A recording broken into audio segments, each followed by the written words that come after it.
Fala galera, beleza? Então olha só, vamos falar agora sobre a força-peso, né? A gente estudou as leis de Newton, veio o enunciado delas e toda força obedece àquelas leis, tá? Só que agora a gente vai começar a estudar individualmente cada uma das mais importantes. Então, lembrando, a força-peso, ela obedece às leis de Newton, ok? Então vamos lá. A força-peso é a força que produz a aceleração gravitacional, aquela aceleração gravitacional que a gente chama de G, que a gente viu lá em queda livre, lançamento vertical, né? Então, só para lembrar, quando você solta uma caneta, né, aqui na Terra, ela vai cair acelerando. Toda aceleração é causada por causa de uma força. Qual é a força que produz essa aceleração gravitacional da caneta caindo? É a força peso.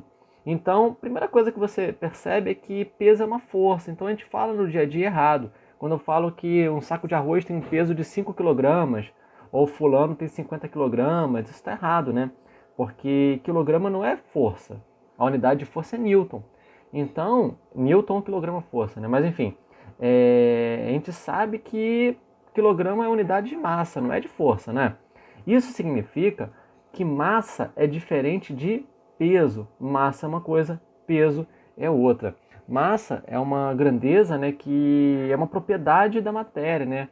A matéria ela tem massa e a massa ela quantifica a inércia, a gente pode falar dessa forma também. Mas vamos lá.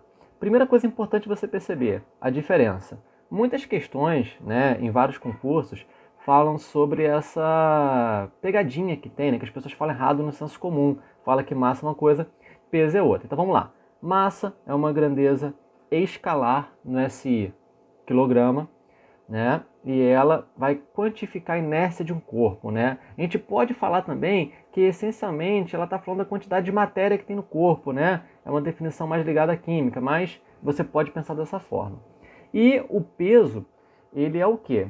Ele é uma força que gera aceleração gravitacional. Isso significa que se você está em um local, né, que não tem aceleração gravitacional, significa que também não tem peso, né? Imagina que você pega um saco de arroz, um objeto qualquer e coloca ele no espaço, longe de qualquer planeta, de qualquer estrela, de qualquer coisa que tenha massa. Não vai ter aceleração gravitacional. Isso é um indício de que não tem nenhuma força gravitacional atuando nesse corpo, ok? Bom, e como é que a gente calcula? A força-peso ela é o produto da massa pela aceleração gravitacional. Então, ó, o peso, olha o símbolo de vetor, um vetor, né? Força-peso. É igual a massa vezes a aceleração gravitacional. Tá? Então vamos fazer um exemplo aqui. Ó. Qual é o peso de uma pessoa de 60 kg na Terra? Eu botei aqui nível do mar e na Lua. Aí eu botei o valor aproximado lá na Lua. Ó. No nível do mar da Terra, o peso dessa pessoa, né? Vamos calcular em módulo, tá? Porque ó, o produto, né, que você vai ter aqui é um escalar, que a massa é uma grandeza escalar, por um vetor.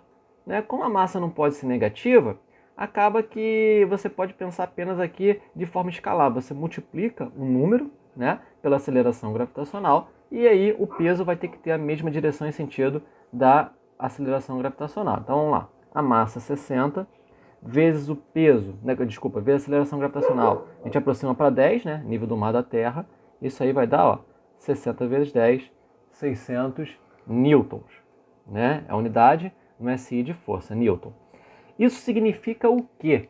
Isso significa, né, que vamos supor, tem uma pessoa aqui e ela está em cima da Terra. Bom, isso significa, né, que a Terra vai puxar essa pessoa para baixo com uma força peso, né? Porque ela tem que ter o mesmo sentido e direção da aceleração gravitacional. Então aqui ó, vai ter uma força peso, que tem um módulo de 600 newtons. Só que toda força obedece às leis de Newton, né? Isso significa que ela tem que obedecer à terceira lei de Newton. Toda ação tem uma reação, toda força acontece em conjunto com outra força, sempre em par. Então vamos lá. Qual é a reação que a gente tem aqui? Se a Terra puxa a pessoa para baixo, né, a reação vai ser a pessoa puxar a Terra para cima com uma força, né, com uma força também de 600 newtons, ok? Bom, e no caso da Lua? Bom, no caso da Lua, o peso dessa pessoa na Lua vai ser a massa. A massa continua a mesma, né? Porque para você alterar a massa, você vai ter que, sei lá, comer uma paçoca, cortar o cabelo, você tem que alterar o corpo em si, né?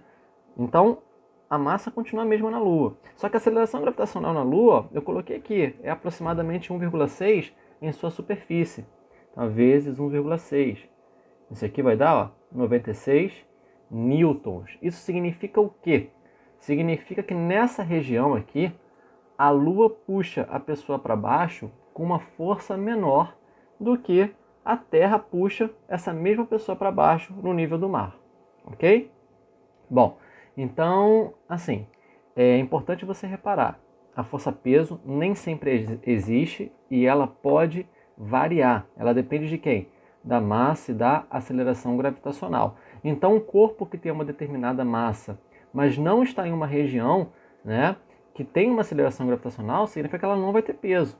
Então, é importante diferenciar. Como que eu calculo? Dessa forma, sempre.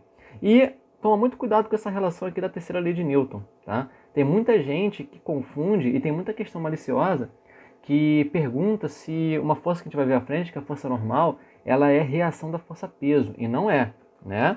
Você vai reparar aqui, ó, é essa situação que você tem a reação. Bom, e uma segunda perguntinha aqui só para complementar, qual deve ser a força que uma pessoa deve fazer para manter uma pedra de 3 kg parada em sua mão? Então vamos supor que tem essa pedra aqui, ó, 3 kg, né? E a pessoa está com a mão segurando essa pedra. Então, olha só, a pedra está sendo puxada para baixo com uma força peso, né? A gente representa por vetor. Bom, para ela ficar parada, né, significa que ela vai se manter em repouso. Repouso é o equilíbrio estático, né? Ou seja, a força resultante é zero, porque ela vai estar permanecendo parada, permanecendo em repouso. Bom, então a gente pode falar que a soma das forças tem que dar zero. Só que nesse desenho só tem uma, né? Então a gente tem que achar outra. E tem que achar outra que faça ela dar zero. Então a pessoa vai fazer uma força nessa pedra para onde? Para cima, né? Porque se ela fizesse para baixo ajudaria. Essa força, sei lá, vamos chamar de força F. Tudo bem? Então a gente pode escrever de forma vetorial o seguinte, ó. A força resultante, né? Ela é a soma das forças. Força peso mais força F. Tem mais alguma força aqui atuando na pedra? Acredito que não. Não tem nenhuma informação mais na questão. Então a gente escreve dessa forma aqui, ó. Força resultante é a soma da força peso com a força F. E tem que dar quanto? Tem que dar zero. Tudo bem? Por que tem que dar zero? Porque ela permanece em repouso, né? É um equilíbrio. Equilíbrio, força resultante é zero. E para a gente fazer isso daqui de forma vetorial, a gente desenha, né? Faz aquelas operações vetoriais que a gente sabe. Mas tem uma forma mais simples, né? Se a mesma direção vertical e elas têm sentido contrário, né? Para a soma delas dar zero, é porque exatamente o que tem para cima é o que tem para baixo. Então você pode falar que em módulo o peso tem que ser igual à força F.